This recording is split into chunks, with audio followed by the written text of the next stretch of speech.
진사와 비소. 중국 연금술은 아주 오래된 중국 철학, 도교와 깊은 연관이 있다. 도교는 인생의 흥망성쇠에 대해 침착한 평정심을 가지라고 가르친다. 도교는 변화를 강조한다. 변화를 두려워하지 말고 스스로 변함으로써 오히려 태연하게 변화를 받아들여야 한다고 가르친다. 6세기에 살았다고 전해지는 노자가 저술한 도덕경은 가장 오래된 도교 경전이다. 도덕경에서는 무엇보다 물을 예찬하는데 물은 오랜 시간이 지나면 더없이 단단한 바위도 이기기 때문이다. 화학 과정에는 항상 변화가 일어나는 까닭에 연금술은 도교를 믿는 사람들이 선호한 학문이었을 것이다. 가장 유명한 도교의 연금술사를 들면 갈홍이 있다. 281에서 361년까지 살았던 갈홍은 기독교를 장려한 로마 콘스탄티누스 황제와 비슷한 시기에 살았다. 도교는 오래된 민간신앙, 예컨대 영을 믿는 미신에서 많은 요소를 받아들였다. 오늘날에도 중국에서는 영들을 숭배하는데 특히 죽은 사람의 혼을 믿는다. 하지만 도교의 특징은 앞서 말한 바와 같이 무엇보다 변화를 강조한다. 대가 가롱은 이렇게 가르쳤다. 높은 산이 낮은 골짜기로 변할 수 있고 골짜기는 높이 솟아 산이 될 수 있다. 변화는 자연현상이다. 따라서 다른 물질로 금, 은을 제조할 수 있다는 것은 조금도 놀라운 일이 아니다. 가롱은 그것을 의심하는 사람에게는 그의 협소함을 지적했다. 지식을 조금밖에 가지지 않은 이들은 예기치 못한 기이한 모든 변화, 즉 공자가 언급하지 않았거나 옛날 책에 기록되지 않은 모든 변화를 두고 있을 수 없는 일이라고 생각한다. 그러니 얼마나 무식한가? 실제로 연금술에 통달했던 가롱은 진짜 금은 아니었지만 반짝이는 금 대체물을 만들 수 있었다. 모자이크 금이라고 하는 금 대체물은 오늘날에도 액자를 도금할 때 사용한다. 주석 화합물인 모자이크 금은 순금과는 많이 다르다. 가롱은 그 제조 과정을 자세하게 기록해 놓았다. 하지만 대가 가롱의 관심사는 가짜 금이 아니라 불멸의 영약에 있었다. 가롱은 자신감에 차서 이렇게 말했다. 사람들 대부분은 삶을 연장해 불멸을 얻는다는 것을 믿지 않지만 그래도 시도해 볼 가치는 있다. 만일 영약이 효과가 있어서 사람이 200년이나 300년을 살 수 있다면 짧은 인생보다 더없이 좋지 않겠는가? 200년이나 300년의 생명연장, 그것만으로도 좋은 시작일 것이다. 사람의 평균 나이가 그만큼 연장될 수 있다면 우리는 지금과는 완전히 다른 세계에서 살게 될 것이다. 조부모와 증조부모뿐만 아니라 아주 먼 선조들도 살아있을 게 아닌가? 중국의 위대한 통치자 마오쩌둥이 여전히 살아있을 것이고 괴테는 바이마르에서 휠체어를 타고 외출할 것이고 퀴리 부인은 3번째 노벨상을 탔을지도 모른다. 여기에 동양 연금술과 서양 연금술의 결정적인 차이가 있다. 불멸은 기독교 연금술사와 아랍 연금술사들이 추구한 목표가 아니었다.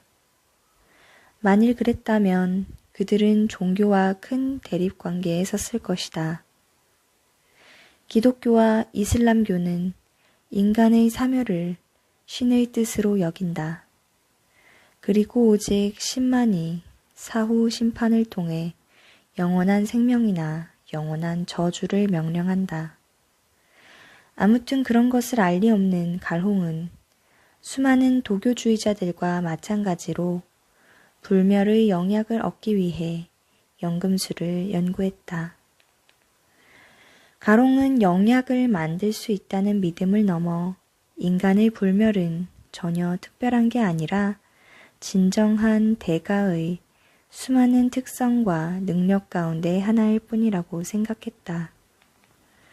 또한 진정한 대가는 투명 인간이 되어 타인의 눈에 안 보이게 할 수 있고 영들과 의사소통을 하고 날아다닐 수도 있다고 했다.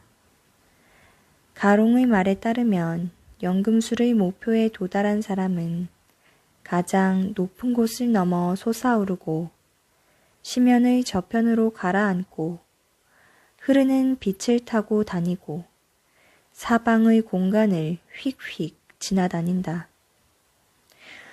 또한 한없이 작아진 상태에서 사방을 휙휙 날아다닌다고도 했는데 혹시 이 알 수 없는 말을 이해해 보려는 사람은 가롱이 상대성 이론과 양자 물리학을 예견했다고 볼 수 있겠다. 물론 그런 능력을 갖추려면 우선 세심한 준비가 필요했다. 사방의 공간을 휙휙 날아다니고 또는 흐르는 빛을 타고 다니고 싶은 기분이 생긴다고 갑자기 아무나 그런 고도의 기술을 목표로 삼을 수 있는 건 아니고 그보다 태어날 때 특별한 별이 나타나 그를 비추어야 한다. 별의 특별한 은혜가 내려야만 대가가 될 수 있다. 연금술사가 작업하는 장소도 별과 같은 영향을 미친다. 가롱은 한적한 고독을 조언했다. 성이나 도시가 아닌 자연의 고독 속에서만 불멸의 영약을 제조할 수 있다. 가롱은 또 높은 산이 좋다고 했다.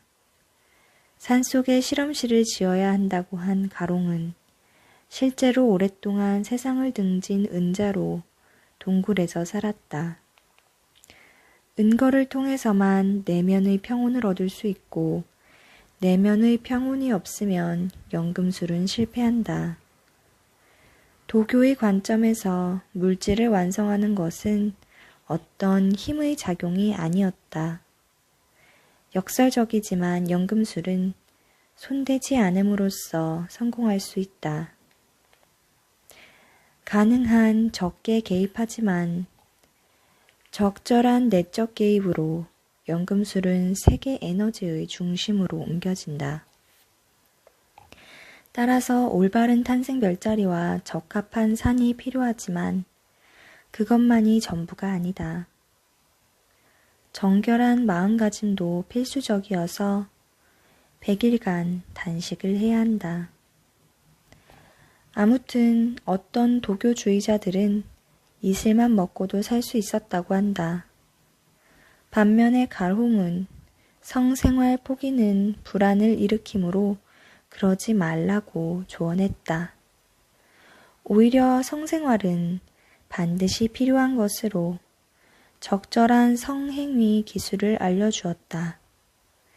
이때 가장 중요한 것은 오르가즘에 이르기 바로 직전에 중지함으로써 음기가 뇌로 올라가는 것이다. 엄격한 규정으로 서구 연금술사들을 지독하게 괴롭힌 기독교 윤리는 고대 중국에는 해당하지 않았다. 물론 정의감과 경건함 같은 의미의 도덕은 도교의 연금술사들도 중요시했다. 왜냐하면 양심이 없는 정신상태로는 깨우침을 얻을 수 없기 때문이다. 권력과 부를 추구하는 자는 연금술 작업에 필요한 내적 안정을 얻을 수 없으므로 성공할 수 없다. 도교의 연금술사들에게는 세계 흐름의 중심으로 들어가는 것이 관건이었다. 그러기 위한 핵심 전제는 모든 존재에 대한 보편적 사랑이었다. 그것은 단연코 땅에 기어다니는 존재, 즉 비천하고 추한 존재까지로도 뻗는 사랑이었다. 사랑이 없는 사람이 어떻게 지혜를 얻을 수 있겠는가? 도교주의자들은 오늘날에도 수많은 영과 신들에게 제물을 바치고 향을 피워 기분을 달래주어야 한다. 이처럼 정신적 전제 조건이 많은 중국의 연금술사들은 하얀 가운을 입고 보호 안경을 쓰는 것보다 더 많은 것을 갖추어야 한다. 그러면 도교의 연금술사들은 어떤 물질을 다루었을까? 수많은 선택이 있었다. 중국 문화는 서양에는 오랫동안 알려지지 않은 무척 많은 물질과 화학 과정을 발명했기 때문이다. 예를 들어 도자기, 종이, 바니쉬, 간장 등이 있고 또 몇 가지 미네랄과 금속은 서양보다 동양에서 먼저 사용되었다. 그래서 중국인들은 아연을 유럽인들보다 더 먼저 알고 있었다. 더 나아가 수은도 동양에서 훨씬 더 일찍 사용되었고 수은 속에 함유된 가장 중요한 미네랄, 진사도 마찬가지였다. 중국 연금술사들의 현장 실험은 대부분 몇 가지 안 되는 물질로 제한되었다. 그중 식물에서 추출한 약물을 예로 들면 정확히 어떤 식물인지 알려져 있지 않은 경우가 많았다. 도교주의자들의 관점에서 보면 그런 식물은 깊은 산속에서 전문가의 갑작스런 환영을 통해 눈앞에 나타나기 때문이다. 그 식물들이 평소와 다른 의식 상태를 열어주는지도 역시 불확실하다. 영약에 광대버섯 같은 황각물질도 포함되었으리라 추측된다. 그렇다면 중국 연금술사들이 날아다닌다고 한 묘사를 좀 더 이해할 수 있겠다. 광대버섯을 섭취하면 날아다니는 것 같은 환각이 나타날 수 있다. 중국 연금술사들이 선호한 광물질은 진사, 개관석, 웅황이었다. 이 광물질들은 공작석, 유황, 운모, 초석의 두 가지 비소화합물이다. 수은은 갈홍의 주재료였으며 생명을 연장하는 영약을 만드는데 반드시 필요한 물질이었다. 진사는 수은과 유황의 화합물이다. 진사에 열을 가하면 다시 수은이 형성된다. 대가 가롱은 두 물질의 상관관계를 이렇게 설명했다. 풀이나 나무를 태우면 재만 남는다. 그러나 진사를 불로 가열하면 수은이 형성된다. 그리고 수은은 다시 진사로 변형될 수 있다.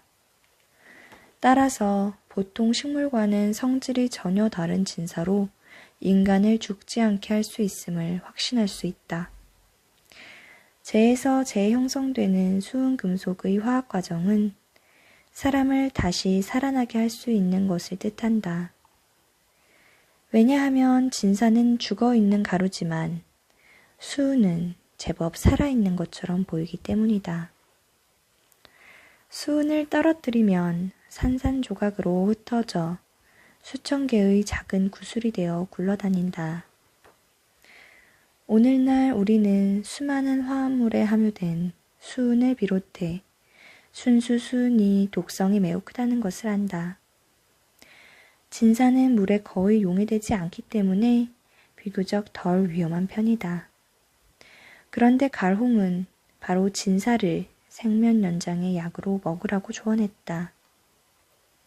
전체적으로 진사는 중국 연금술에서 중요한 물질이었다. 아직 털이 나지 않은 어린 새에게 붉은색 고기와 진사를 먹이면 깃털이 붉은색을 띈다고 한다. 그러면 새를 죽여 깃털을 뽑고 새의 말린 살점과 깃털을 가루로 만들어 복용하면 생명을 500세까지 보장할 수 있다고 했다. 오늘날 우리는 비소와 수은의 독성을 이미 아는 상태에서 중국 연금술사들의 제조법을 읽고 불멸에 대한 갈홍의 욕망을 접하기 때문에 이른바 학자라는 가롱의 무지를 조롱하기 십상이다. 하지만 오히려 우리의 무지를 조롱하는 게 낫다. 비소와 수은의 양을 많이 처방하면 독성이 매우 커서 심각한 질병이나 심지어 사망을 초래할 수 있는 것은 사실이다. 그렇다고 해서 비소와 수은이 독성만 가졌다는 뜻은 아니다. 비소와 수은으로 때로 전적으로 긍정적인 효과를 꾀할 수 있다. 유럽에서도 그 효과는 몇몇 지역에서 잘 알려져 있었다. 오스트리아 슈타이어 마르크에서는 20세기에도 비소 복용이 널리 퍼져 있었다. 남녀가 규칙적으로 소량의 비소 독을 버터빵에 발라 먹었는데 그러면 고산지대의 힘겨운 노동을 잘 견딜 수 있고 더 건강하고 활력에 넘친 외모를 가질 수 있었다. 또 동물들, 특히 말에게도 비소를 먹였다. 비소는 말 장수들이 활용하는 효과 높은 약이었고 늙은 말에게 비소를 먹이면 더 건강하게 보였다. 훗날 슈타이어 마르크 사람들은 비소를 쓰지 않았다. 그곳 출신의 유명한 아놀드 슈워제네거는 아마 비소가 아닌 다른 약재로 근육을 부풀렸을 것이다. 비소와 수은을 복용했던 사람의 시체는 빨리 썩지 않고 보존이 잘 되었는데 아마 분해하는 박테리아들이 독성이 있는 환경에서는 활동을 잘 하지 못하는 것 같다. 바로 그것이 도교주의자들에게 영약의 효과를 나타낸 훌륭한 증거였을 것이다. 대가 갈홍은 규칙적으로 영약을 먹었지만 그래도 세상을 떠났다. 그러나 그의 시체만큼은 썩지 않고 기이하게도 생생해 보였다. 혹시 그의 영혼이 잠시 떠났다가 곧 다시 육체로 돌아오지 않을까? 가롱은 자신이 추천한 모든 약을 자주 스스로 복용하면서 80세까지 살았다. 제자들은 갈홍이 불멸을 얻어 하늘로 올라갔다고 생각했다. 중국 연금술사들은 화학 과정에 대한 실제 이론을 가지고 있지 않았지만 그들이 눈으로 본 것에 대한 생각은 가지고 있었다. 그들은 오래된 음양학설을 바탕으로 화학 과정을 해석했다. 원래 기라고 하는 에너지에서 음양의 기본 원리가 나왔다. 음양은 애초에 산의 그림자가 드리워진 부분과 햇빛을 받는 부분을 뜻했다. 이후 거기에서 일반 학설이 나왔는데 여성적 원리에 달을 포함시키고 남성적 원리에 태양을 포함시켰다. 반드시 음양 둘이 있어야 조화로운 합일이 이루어진다. 서양 연금술에서도 마찬가지로 한 몸에 두 개의 성을 가진 존재를 상징하는 헤르마프로디토스로 남성과 여성 원리의 필수적 공존을 강조한다. 남성 원리에는 태양, 열기, 밝음, 불, 빛, 공기, 새, 활동성이 들어가고 여성 원리에는 달, 냉기, 어둠, 물, 물고기, 수동성이 들어간다. 음양은 서로에게 속하고 조화를 이루어야 한다. 음양의 조화는 중국인들에게 너무도 중요해서 하늘과 땅의 중개자인 황제가 직접 음양의 조화를 유지할 책임을 진다. 양이 너무 많을 경우 도교에서는 그것이 부정적인 영향을 미쳐 기후가 건조해지는 것으로 본다. 반대로 음이 너무 많으면 홍수가 일어난다. 화학물질도 음양에 따라 분류되었다. 유황은 건조하고 활동적이므로 양이다. 수은 흐르는 성질이 물과 비슷해서 음이다. 두 물질이 조화를 이루어 진사가 된다. 도교주의자들은 위대한 예술가이기도 해서 몇 획의 붓질만으로 풍경화 한 폭을 그릴 수 있었다.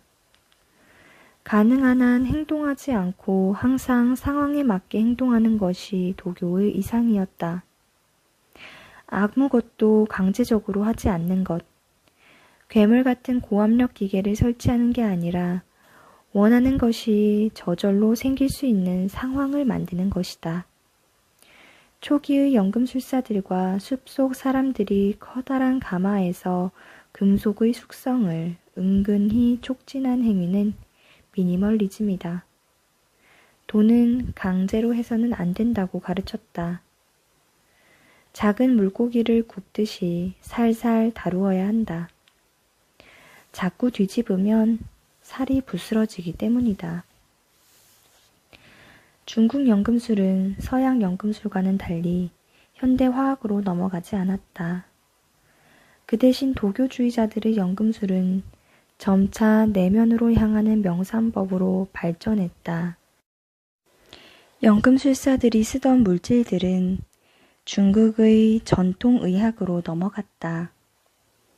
몇 년 전부터 우리와 같이 일해온 상하이 출신 중국 화학자 지안 웨이구의 말에 따르면 중국에서는 지금도 진사를 조금씩 사용한다. 중국 전통의학 처방전에는 수백 가지 첨가물이 들어가는 경우가 많다. 진사는 안정시키는 효과를 지니고 있어서 수면장애에 처방한다고 한다. 비소화합물도 중국에서 여전히 애용된다. 지안웨이는 중국 여행에서 비소 및 수은 약봉지를 가지고 왔다. 봉지에 재미난 기린이 그려져 있는 빨간색 작은 환은 어린이용이라고 했다. 작은 환에도 소량의 비소와 수은이 들어있다. 이 약물들은 결코 효과가 없지 않다. 유럽에서도 수은 화합물은 오랫동안 중증 성병인 매독 치료에 쓰였다. 독일에서 생산된 최초의 항생제 살바르사는 비소화합물이었다. 경우에 따라 실제로 건강에 도움이 되는 이 물질들은 비록 불멸을 가져다 주지는 않았지만 죽음을 미룰 수 있었다. 물론 반복해 복용할 때 생기는 부작용은 크다. 이 약물은 효과가 없어서가 아니라 부작용 때문에 오늘날 서양에서 더 이상 사용